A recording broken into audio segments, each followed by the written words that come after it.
ஆத்ம வணக்கம். நம்ம தெரிந்ததை சொல்லுவோம் யூடியூப் சேனல் வாடிக்கையாளர்களுக்கு கோடான கோடி நன்றிகள்.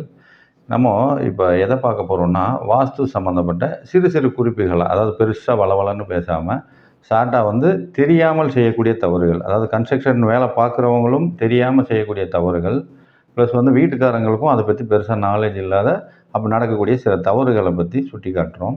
அது வாஸ்துல இருக்கக்கூடிய குறிப்புகள்னு சொல்லி தொடர்ந்து நம்மளோட சேனலில் ஷார்ட்ஸாக, அதாவது ஒரு 1 ஆர் 2 மினிட்ஸில் 2 நிமிடத்திற்குள்ளே முடிக்கிற மாதிரியான பதிவுகளாக போடலான்னு இருக்கோம். அது என்னோடய அனுபவத்தில் நம்ம ஒரு 25 வருடங்களாக இந்த கன்ஸ்ட்ரக்ஷன், அதாவது கட்டிடத்துறையில் நாங்கள் பணியாற்றிட்டு இருக்கிறதுனால எங்களோட அனுபவத்தையும் இந்த வாஸ்துல நம்ம கொண்டு வரலான்னு பார்க்குறோம். இப்போ நம்ம பார்க்க போகிறது பார்த்திங்கன்னா, தலைவாசல் அப்படின்னு சொல்லக்கூடிய ஒரு வீட்டோட மெயின் வாசல் அமைக்கிறது எப்படி அப்படின்றதுக்கு அடுத்து வரக்கூடிய பதிவுகளில் பார்க்கலாம்.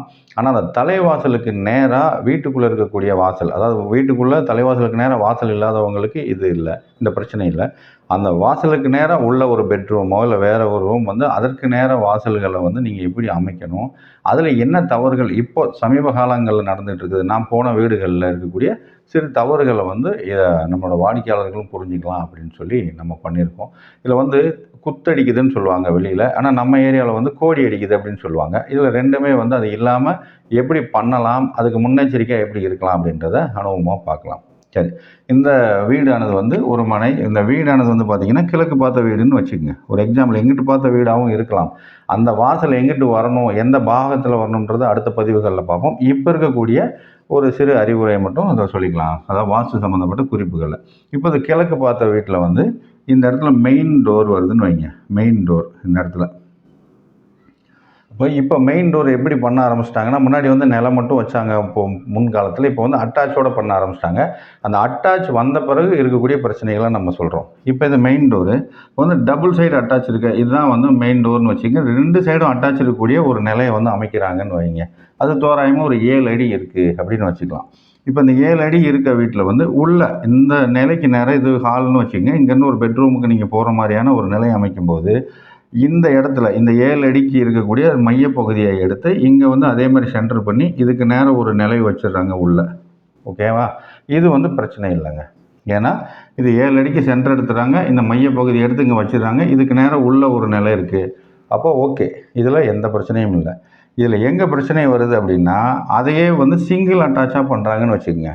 இந்த சிங்கிள் அட்டாச், அது ரைட் சைடும் இருக்கலாம், லெஃப்ட் சைடும் இருக்கலாம். சிங்கிள் அட்டாச்சில் பண்ணக்கூடிய தவறு என்னென்னா, அப்போ ஒரு தோராயமாக ஒரு 5 அடி நிலை இப்போ பண்ணுறாங்கன்னு வச்சுக்கோங்க. இதில் 5 அடிக்கு நிலை பண்ணுறாங்க. இதில் என்ன செய்யுதுன்னா, இதுக்கு நேரம் அட்டாச் வந்துடுது, இது வாசலாக வந்துடுது. இந்த ஃபேஸ் வாசலுக்கான ஃபேஸாக வந்துடுது.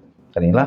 இப்போ கட்டிடம் கட்டும்போது முன்னாடி கேப் மட்டும்தான் விடுவாங்க, அதுக்கப்புறம் தான் நிலை வைப்பாங்க. சரிங்களா? இப்போ மக்கள் நம்மளோட வேலை பார்க்குற கன்ஸ்ட்ரக்ஷன் வேலை பார்க்குற மேசனோ இல்லை மற்றவங்க என்ன செய்கிற தவறுனா, இந்த 5 அடி இருக்கு இல்லையா, இந்த 5 அடிக்கு சென்டர் எடுத்து இங்கே உள்நிலையை விட்டுறாங்க. இந்த 5 அடிக்கு சென்டர் எடுத்து உள்நிலையை விட்டுறாங்க. அது காலப்போக்கில் அடுத்து நிலை வைக்கும்போது என்ன நடக்குது அப்படின்னா, இந்த நிலையானது பார்த்திங்கன்னா இந்த பாவகத்தில், அதாவது இந்த பாகத்தில் இந்த அட்டாச்சில் பாதியும் இந்த நிலையிலே பாதியும் இப்படி அடிக்கும். இந்த கட்டைக்கு நேரம் கூடி அடிக்கும்.